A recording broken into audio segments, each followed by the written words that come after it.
Top quality और consistent performance के लिए सिर्फ सिल्वर पंप्स एंड मोटर्स, नाम याद रखना છે વાત આવે છે આપો ગિનીબેન જે છે તે અત્યારે ખાસ મતદાન કરવા જે પહોંચ્યા હતા તેની સીધી જ તસવીર અમે ખાસ દર્શક મિત્રોને પહેલા બતાવી દઈએ।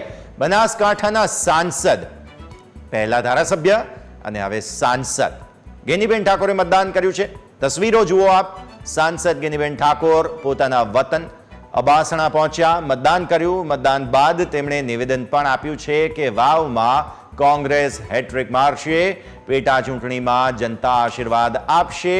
तो आ पहला तो तस्वीर आप निहाळो, जीतनो आशावाद व्यक्त कर्यो छे। हवे आपने तेमनी साथेनी वातचीत पण संभळावीशुं।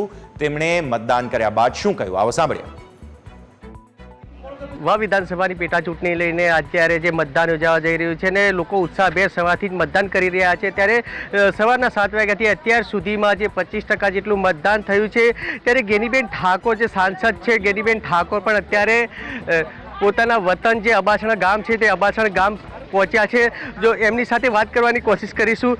ગેનીબેન ઠાકોર છે તે અબાસણા ગામે મતદાન કરવા પહોંચ્યા છે। બેન, આપ મતદાન મથકે આવ્યા છો, મતદાન કરવા આવ્યા છો?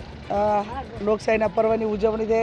આજે મતદાન થઈ રહ્યું છે। લોકો ઉત્સાહભેર મતદાનમાં ભાગ લઈને પોતાનો મતાધિકારનો ઉપયોગ કરી ગમતા ઉમેદવારને મતદાન આપીને લોકશાહીના પર્વની ઉજવણી કરે એવી અપીલ કરું છું। તેના જે હસણા ગામે ઈવીએમ ખોરવાયું હતું એના વિશે હા, એ ટેકનિકલ કારણોસર ટેકનોલોજી છે એટલે ક્યાંક ક્ષતિ થઈ છે, પણ એ બધું રાબેતા મુજબ ચાલે છે અને તમામ લોકો એ ઉત્સાહથી મતદાન કરી રહ્યા છે। બેન, મતદાનનો દિવસ છે ને લોકોને કેવી અપીલ કરો છો?